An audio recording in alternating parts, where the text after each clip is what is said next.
Baik, Bismillahirrahmanirrahim. Assalamualaikum warahmatullahi wabarakatuh. Perkenalkan, saya Ramadhani, perwakilan dari kelompok 8, akan menjelaskan tentang sistem pakar yang telah kami buat, yaitu Smart Major Selection namanya. Adapun sistem pakar ini tujuannya yaitu untuk melakukan penjurusan siswa SMA berbasis forward chaining. Ya. Anggota kelompoknya ada dua. Yang pertama saya sendiri, Ramadhani, dengan NIM 2022-4350099, lalu yang kedua ada Pak Priyatna dengan NIM 2022-435011186. Adapun latar belakang masalah kenapa kami membuat sistem pakar ini, yang pertama yaitu kebingungan siswa. Banyak siswa SMA kesulitan menentukan jurusan kuliah yang tepat. Lalu yang kedua, kesalahan memilih jurusan dapat berdampak pada motivasi belajar dan karir masa depan. Lalu kurangnya akses ke konselor pendidikan yang personal dan objektif. Maka solusinya sistem pakar ini hadir sebagai alat bantu pengambilan keputusan yang objektif berdasarkan data akademik dan psikologis. Metode yang kami gunakan adalah metode forward chaining. Yang pertama definisinya yaitu metode pencarian atau penarikan kesimpulan yang dimulai dari fakta-fakta yang ada, data driven, untuk mendapatkan suatu kesimpulan, goal driven. Penerapan pada sistem ini yaitu penalaran dimulai dari input nilai, raport, dan minat siswa, kemudian dicocokkan dengan aturan rule based untuk menghasilkan rekomendasi jurusan. Adapun faktor pakar pada sistem ini ataupun input variabelnya, yang pertama adalah ada nilai akademik, matematika, IPA, fisika, kimia atau bio, IPS, yaitu eko atau geo, dan bahasa. Digunakan untuk menentukan kualifikasi rumpun. Lalu yang kedua ada minat siswa, preferensi bidang yang disukai, yaitu teknologi, kesehatan, ekonomi, ataupun seni, digunakan untuk menentukan klaster karir. Lalu yang terakhir ada kepribadian dari siswa sendiri, karakter dominan, analitis, kreatif, teliti, dan empati, digunakan sebagai validasi akhir untuk spesifikasi jurusan. Workflow sistem kami, yang pertama input. User login. Di sini kita mempunyai dua user. Yang pertama admin sebagai pengawas, lalu yang kedua itu siswa. Jadi yang pertama-tama kita akan login dulu, lalu yang setelah login bisa memasukkan data nilai dan minat siswanya. Lalu yang kedua proses. Mesin inferensi mengolah data menggunakan rule base yang sudah diterapkan pada sistem. Lalu yang ketiga simpan, hasil diagnosa disimpan ke database riwayat. Lalu yang terakhir outputnya, user menerima rekomendasi dan admin dapat melihat laporan dari siswa tersebut. Berikut merupakan flowchart atau alur logika dari sistem kami. Yang pertama start, sistem menerima input user, cek rumpun, membandingkan rata-rata nilai saintek versus soshum, lalu cek cluster, menggabungkan rumpun dengan minat utama, lalu ada validasi, mengecek kecocokan cluster dengan kepribadian, dan yang terakhir, menampilkan jurusan spesifik. Ini alur logika flowchart yang saya ringkas sendiri. Ya, jadi dimulai dari start consultation, nanti siswa memasukkan nilai raport, saintek ataupun soshum, nilai dominannya apakah lebih dari KKM, kalau ya identifikasi rumpun, jika tidak saran perbaiki nilai akademik. Lalu yang versi kedua ada mapping minat, cek cluster, input minat dan hobi. Cluster ada beberapa cluster di sini. Yang pertama teknologi, kesehatan, kreatif atau DKV, lalu ada umum. Lalu ada validasi kepribadian, input tipe kepribadian, validasi kecocokan. Lalu yang keempat, yang terakhir adalah goalnya, generate hasil akhir, yaitu tampilkan jurusan kuliah. Ini merupakan salah satu contoh rule base yang diterapkan pada sistem kami. Misalkan di sini rule 1 penentuan rumpun. Ya, jika rata-rata sainteknya lebih dari soshum, maka rumpun yang dipilih adalah saintek. Namun jika sebaliknya, maka rumpun yang dipilih yaitu soshum. Lalu yang kedua, penentuan klaster. Jika rumpun sama dengan saintek dan minat sama dengan teknik, maka klaster memilih teknologi. Jika rumpun sama dengan soshum dan minat sama dengan ekonomi, maka klaster terpilih yaitu ekonomi bisnis. Lalu aturan rule based tahap 2-nya tahap validasi akhir menggunakan kepribadian untuk menentukan jurusan spesifik. Rule 3, validasi jurusan teknologi. Jika di sini contoh kasusnya teknologi. Jika klaster sama dengan teknologi dan kepribadian analitis, maka rekomendasi jurusan yaitu teknik informatika. Jika klaster teknologi dan kepribadian kreatif, maka rekomendasinya yaitu arsitektur. Lalu rule keempat, validasi jurusan kesehatan. Di sini contohnya. Jika klaster kesehatan dan kepribadiannya empati, maka rekomendasi jurusannya yaitu pendidikan dokter.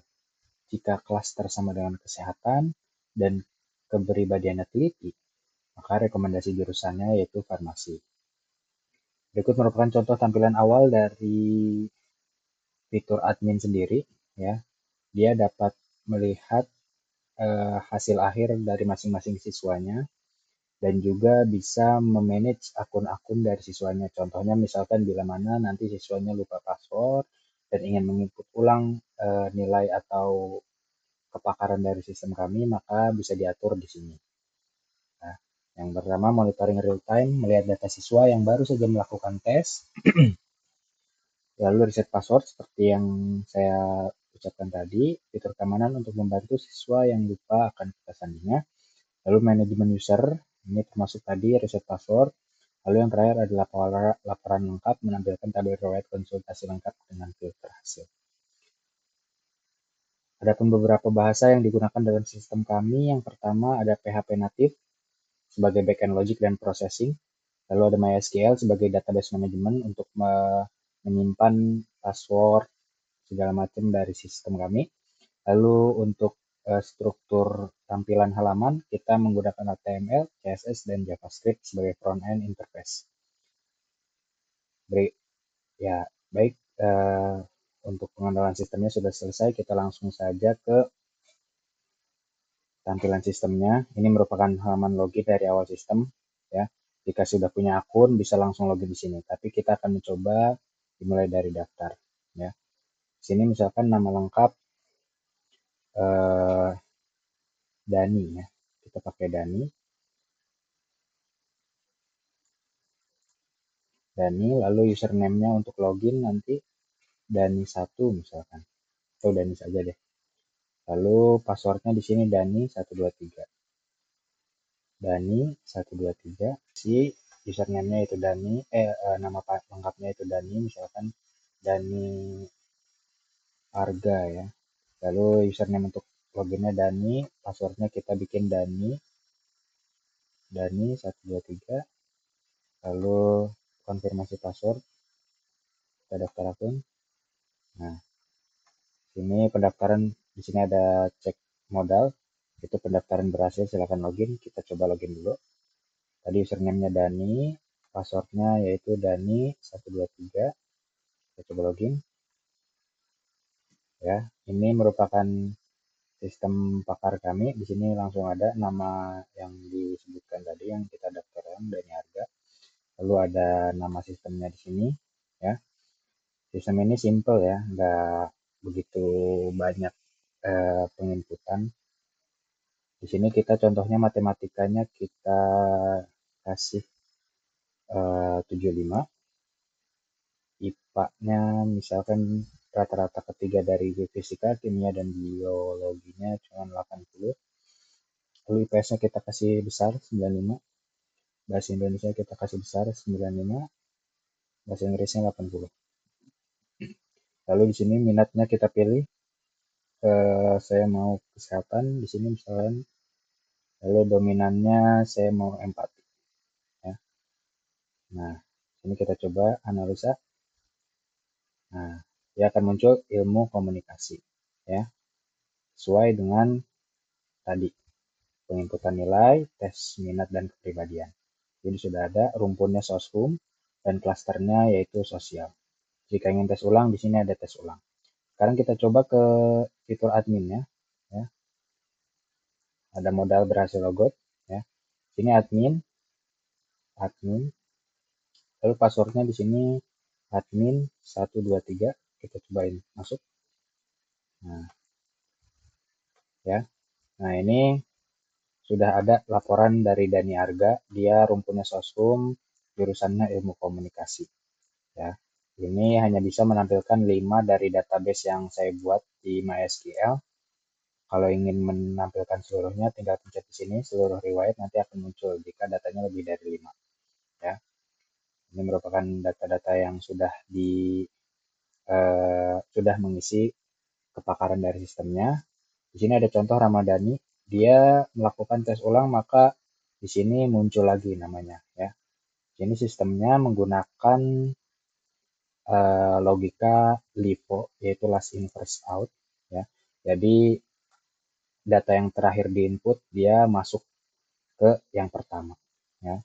Lalu ada data siswa.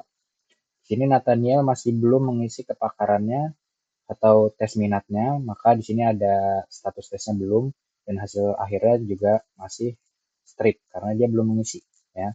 Lalu Dani Arga yang baru saja kita coba tadi, dia sudah ada status tesnya sudah ilmu komunikasi. Ada aksi kontrol di sini ya. Ini bisa mengubah nama lengkap dan username. Lalu di sini juga bisa mengubah password jika sewaktu-waktu siswa eh, lupa passwordnya ya. Di sini juga ada fitur hapusnya. Bila mana akunnya sudah tidak terpakai, maka bisa dihapus untuk efisiensi database-nya. Ya. Lalu di sini ada fitur logout, kita logout saja. Ya. Sekian dari presentasi kelompok kami. Kurang lebihnya mohon maaf. Assalamualaikum warahmatullahi wabarakatuh.